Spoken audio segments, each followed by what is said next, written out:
Hey craft beer lovers, Geoff from Beer Cartel here with another live feed to Facebook on our Facebook page. I'm at Beer Cartel HQ. I hope that you're having a good start to the week and that the end of the week is not too far away. I'm actually joined here today with Jarrod J.P. Partington, one of our ex-staff members and now a sales rep for Mornington Peninsula. So a little bit about the brewery first. Sure. So today I thought what we'll just do is, last Thursday I showed you about the new beers that came in, and one of the beers that I showed you was the Dog's Bollocks from Mornington. So as many of you know, I am pretty partial to a Mornington beer. I like their beers, especially their IPA and their limited release tonnage series. This is their number 4 in their tonnage series. But before we go into it, we'll do a tasting. It's a Nitro infused beer, so to speak. Yep, proper nitro can. Jarrod will tell us a little bit more about the beer, but I thought first off, for anyone out there that doesn't know much about Mornington, I'll get Jarrod to give us a little spiel. So Mornington, where are you guys located? We're from Victoria, down on the Mornington Peninsula, in Mornington itself. It's about an hour southeast of Melbourne. We've been around since 2010. What else? Canning. We started canning in 2014. Which is probably one of the big things for you guys in New South Wales, because we do a lot of cans up here now. I think Pale and IPA were the first to go into cans. Pale first, then IPA. Yeah. And then we started doing tonnage, which was our specialty releases. And this is the 4th one we've got here. So tell me a little bit about what's the ethos of Mornington. Is it nothing but craft goodness, or is it... We do it all ourselves. A lot of our beers are real classic, real good examples of the styles. And then we like to play around a bit with these teenage releases as well. Cool. And so you mentioned you guys went to bottles, from bottles to cans in 2014. We still do both, yeah. But we've got a pretty big focus on cans now, especially with the teenage range. Okay, so for anyone out there that is not yet converted to cans or is still sitting on the fence with regards to craft beer in cans, because for decades, basically the main beers you could get in cans was VB and Carlton Draft. And now craft brewers, led by the US brewers, are really putting things into cans. Part of that is because canning lines are cheaper to implement into a brewery. But what are the other reasons why Mornington has gone for cans as well as bottles? So many reasons. Probably freshness for the beer, especially with our IPA. Sticking our IPA in cans. Hops do not like sunlight, and there is no sunlight in a can. It's probably one of the great reasons. Yeah. Plus, there's so many other reasons why you want to drink out of a can. Portability, they're lightweight, etc. They chill down faster as well. Yeah. So the ones that we'll taste in about 5 minutes' time, I've actually only just had in the commercial fridges in the shop for the last hour and a half or so. So they don't take very long to chill, and as Jarrod said, they're easy to port, and you can stack them in Yeski and whatnot. So, Nitro. Nitro, yeah. So I thought we'd talk a little bit about Nitro. Jarrod has recently been in the States. He's done a couple of trips to the US and seen some of their Nitro cans firsthand. Yeah, definitely. There isn't too many cans that are Nitro in the States. Like, a lot of them have the widget still, or Nitro bottles. So I think Left Hand did a Nitro bottle without a widget.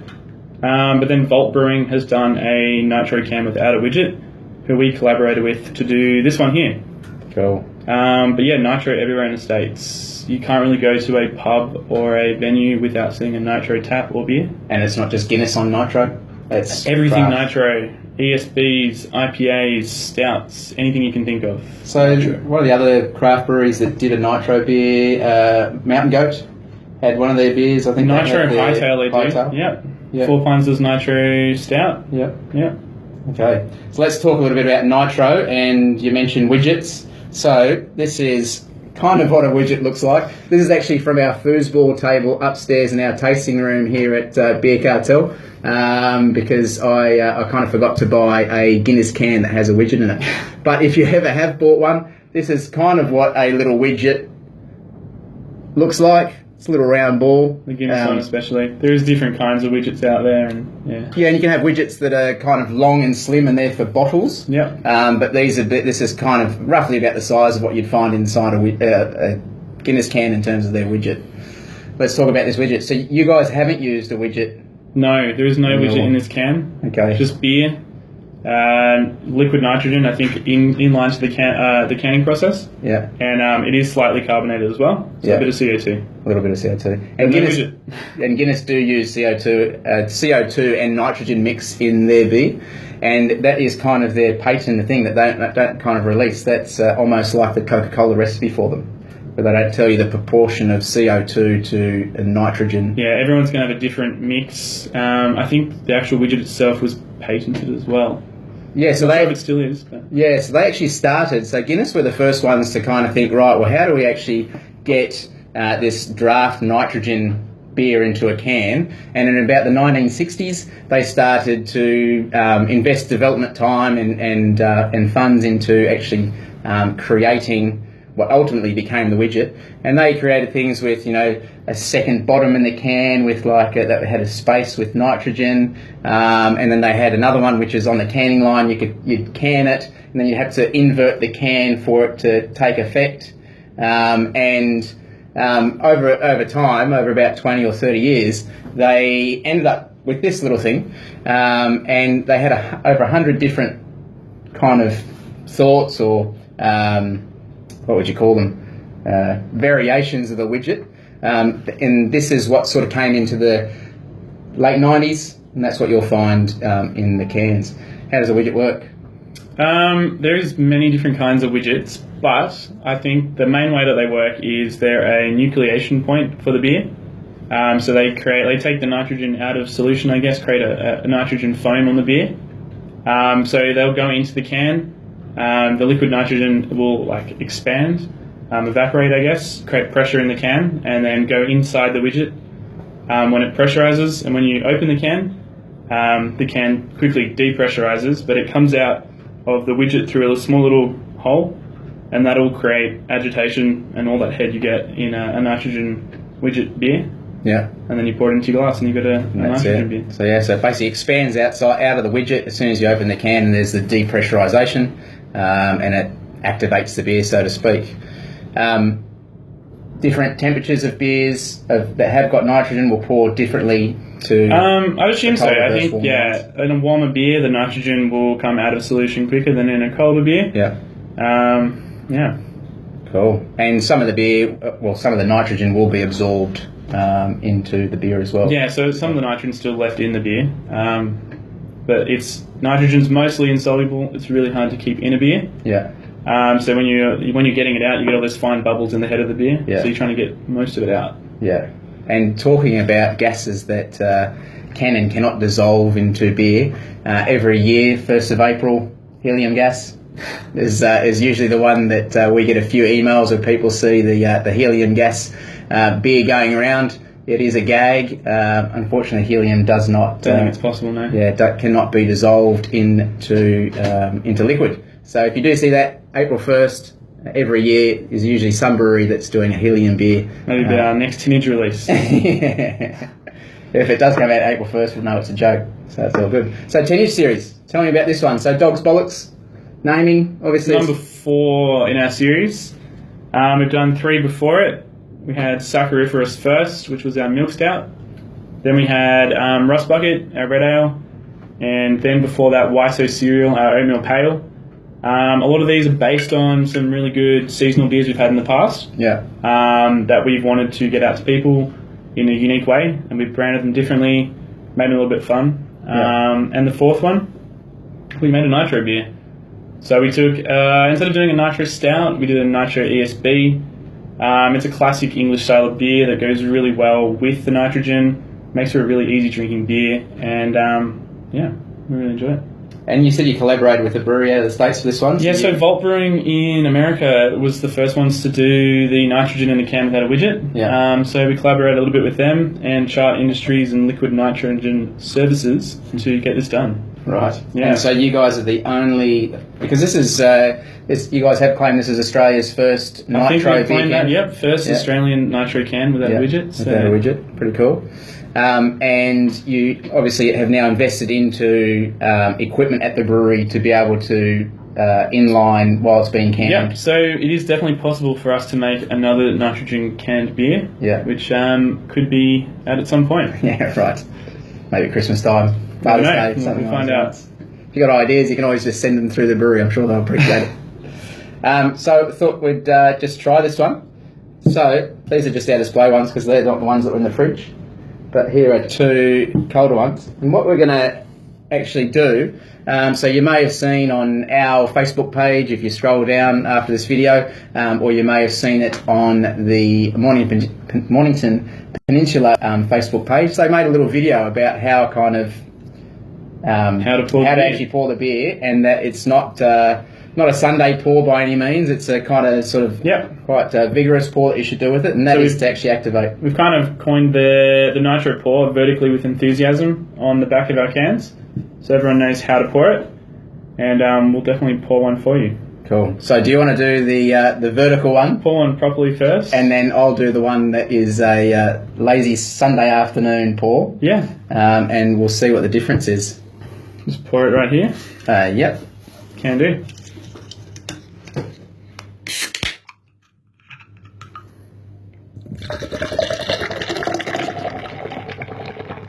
So we've picked non-English pint glasses for these 2 pours. You might be able to see that. Kind of looks like how... Kind of cascades. Yeah, it kind of cascades bottom up. Well, you'd imagine when you get a Guinness at the pub. Guinness at the pub. Got one of those before, yeah. So obviously if you're doing that, make sure you pick a glass that will give you enough headroom. I think these English pint glasses are about 468 mils. So you can see there about 330 mils worth of can. Yeah. And a good inch or a few centimetres. Yeah, definitely use something slightly bigger than the can size. Usually like a 440 ml kind of pint glass would be great, like an American style pint glass usually. Okay, and I'll do the horizontal pour, I suppose, the sort of traditional thing that you would do with any other beer. Slow overcarbonated beer pour. See how it goes. We've never actually tried this, but so you can see there are some bubbles coming through, but if you're doing it like that, and even if you definitely don't get the cascading that you normally would from the bottom. And nitrogen actually is quite sort of tiny bubbles, isn't it? So it gives it that sort of velvety feel. Yeah. If the bubbles get to the same size as CO2, I'm fairly sure that they're like, leave solution and they're gone. Yeah. It's just the way the nitrogen works. So you can see there that I imagine that would taste quite sort of creamy, especially with the head that's on that. Yeah, so I think it's going to get more of a creamy kind of mouthfeel and taste to it. Yeah, there's still the same beer in there, but to get the desired pour, definitely pour vertically with enthusiasm. And the other thing, while I was kind of researching a bit about Nitro beers and widgets and whatnot, they do also recommend that if you want to, you can use a beer glass that has got nucleation points. So you might see some glassware. Spiegelau have got the glassware where they're all kind of laser etched down the very bottom of the glass. Sometimes glasses like the Duvel tulip glass will actually be like a D, and it's they've created like little etchings to create nucleation points for normally CO2, but in this instance I suppose you could possibly get some nitro. Yeah, I'd imagine it'd definitely help. Same with all pub glasses, they usually have that etching on the bottom as well. So if you do have them, maybe that's another thing that you can actually use it for, and ensuring that you get as much as you can out of the beer. But let's have a little taste. This is the first time I've tasted this. We've had it in the shop for the last little while, but I thought I would have a clean taste today with Jarrod. And if you are interested, obviously these are available in-store and online. We've got cases that came in, but we've sold about halfway through the stock that we got. So if you are keen, I do recommend that you purchase sooner rather than later, because once the 10-inch series is gone, it's a limited release. They're not brewed again. Yeah, from what I know. So far, we haven't brewed another one. I think that's probably the intention for now. Yeah. So you get a bit of kind of caramelly, sort of, there's sort of English yeast strain was used. Yeah, I can tell you actually about what's in the beer. We went full English with this one. It's a proper ESB made with all the same ingredients you would make one usually. So we've got a Maris Otter base, which is an English pale malt. We've got a bit of English crystal, a tiny bit of chocolate, and I think that's probably all that's in there. Maybe a little bit of wheat as well. And the hops we use are East Kent Golding and Challenger and Brownland Cross. So all classic English hops. It's definitely where you're going to get your slightly floral, spicy, a little bit of citrus. You're going to get a little bit more subdued aroma because of the nitrogen, just the way that the bubbles work, and they'll trap some of the aroma. That's why people don't usually do nitrogen IPAs. It's got quite a lot of spiciness to it, hasn't it? Yep. And that's from a bad pour. Yeah, so the spiciness will come from the hop flavour. Yeah. It's not intensely spicy like a spicy kind of Belgian ester you get from the yeast. It's more of like a spicy hop flavour. Yeah, definitely. Yeah. You can smell the yeast though. The yeast probably comes out more in the actual aromatics. Yeah, so we have used classic London ESB yeast. Yeah. So it is through and through ESB. And I can see there's some very faint small bubbles. You wouldn't be able to see it in the camera. But if you were to have it, you can definitely see the differences between what a CO2 bubble is and what the nitrogen bubble is. Yeah, they're very different. They're just so faint, yet I can tell that they're definitely there. The colour is a beautiful kind of copperish colour, which you'd again expect from an English ale or an English ESB. And don't be fooled, ESB, extra special bitter, but it's not really got to do much with the bitterness, is it? It's definitely got a fair bit of bitterness, probably 30 to 50 IBUs. Like, it's decent, but it's a very well-balanced style of beer. Yeah. So it's on the stronger end of, it's a moderately strong English pale ale. Just really balanced overall. Yeah. And that balance comes from the malt profile. Yep, the malt, the yeast, and the hops all working together. They've all got their own... They're definitely all prominent as well. Yeah. You get a little bit of fruity kind of esters from the yeast, biscuity, caramelly malts. Yeah. And you got those slight citrus, spicy, floral hops. You kind of get that. You look at yours there. That's Jarrod's there. That's from the vertical pour, and you can see. That head has just remained very kind of fluffy and prominent. It definitely makes you want to drink, and you can see that would leave quite good lacing on the beer at the glass as well. So nitrogen beers definitely a lot more drinkable than a regular beer as well. Yeah. Carbonation makes them harder to drink. A little bit of carbonation kind of gives a carbonic bite, so a little bit of acidity. Yeah. And that kind of tingling you get. Tingling. You don't get that with a nitro beer. Yeah. And so maybe if you want to, if you're watching this video and you watch it post it being live and you want to throw out some suggestions on the next nitro beer that you'd like to see from Mornington, why not chuck them in the comments? See what I can do. And either the guys down at Mornington might see the comments, or we can shoot them through to them, or Jarrod can pass them on.